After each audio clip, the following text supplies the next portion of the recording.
सर्व शाळांना प्रचलित नियमानुसार 100% अनुदान मिळालेच पाहिजे यासह अन्य मागण्यांसाठी महाराष्ट्र राज्य विना अनुदानित शाळा कृती समितीच्या वतीने आज जिल्हाधिकारी कार्यालयावर आक्रोश मोर्चा काढण्यात आला।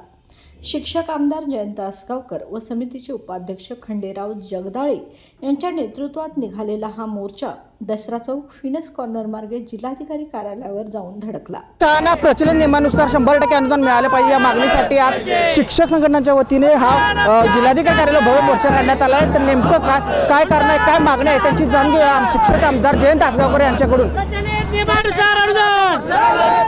नाही, या ठिकाणी जर पाहिलं तर प्रत्येक वर्षी त्या ठिकाणी आंदोलन करायचं आणि पुढचा टप्पा पदरात पाडून घ्यायचं हे शिक्षकांचं मोठं दुर्दैव आहे।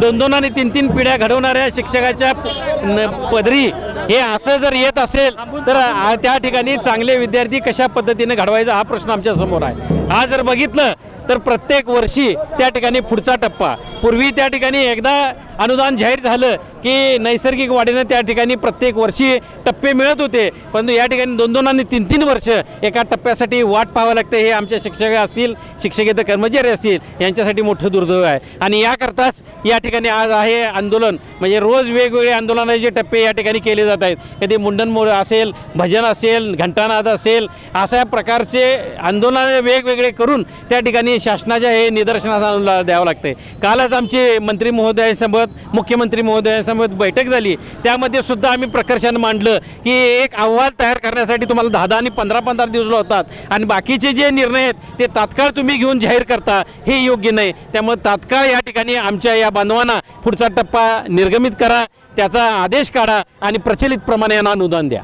नेमका इशारा काय देणार सरकारला तुम्ही? शेवटचा म्हणजे ह्याच्यापेक्षाही तीव्रता ह्या आंदोलनाची आम्ही वाढवणार आहोत। राज्यभर हे चालू आहे आणि ह्याच्यापेक्षाही मोठ्या प्रमाणात त्या ठिकाणी मुंबई या ठिकाणी मोठ्या प्रमाणात हे आंदोलन केलं जाईल। तर नक्कीच जर मागण्या मान्य न झाल्यास हे आंदोलन मोठ्या प्रमाणात करण्यात येईल असा इशारा शिक्षक आमदार जयंत आसगावकर यांनी शिक्षण संघटनांच्या वतीने दिला आहे। कॅमेरामॅन केतन खाडेसह मी रविराज कांबळे, तारा न्यूज, कोल्हापूर। या प्रसंगी शिक्षकांनी जोरदार घोषणाबाजी केली। त्यांच्या हातातून मागण्यांच्या फलकांनी सर्वांचे लक्ष वेधून घेतलं।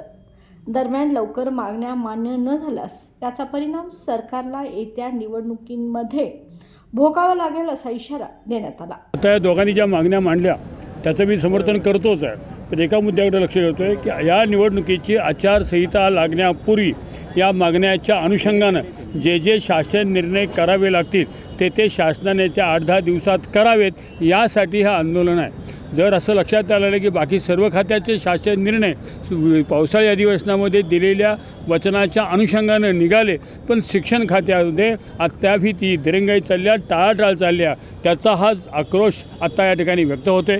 जर या 4 दिवसात जर GR निघाले नाहीत ते आंदोलनाची तीव्रता वाढवणं, आझाद मैदानावर बसणं आणि सरकारचं आणि समाजाचं लक्ष वेधणं हा पुढचा टप्पा आमचा असेल। धन्यवाद। दरम्यान मागण्यांचे निवेदन कृती समितीच्या शिष्टमंडळाने निवासी उपजिल्हाधिकारी संजय तेली यांना दिले। यावेळी मोर्चात कोल्हापूर जिल्हाध्यक्ष शिवाजी कुरणे, उपाध्यक्ष खंडेराव जगदाळे, सांगली जिल्हाध्यक्ष संदीप काळे, सातारा जिल्हाध्यक्ष प्रेमकुमार बिंडगे, केदारी मगदूम, नेहा भुसारी यांच्यासह शेकडो शिक्षक सहभागी झाले होते।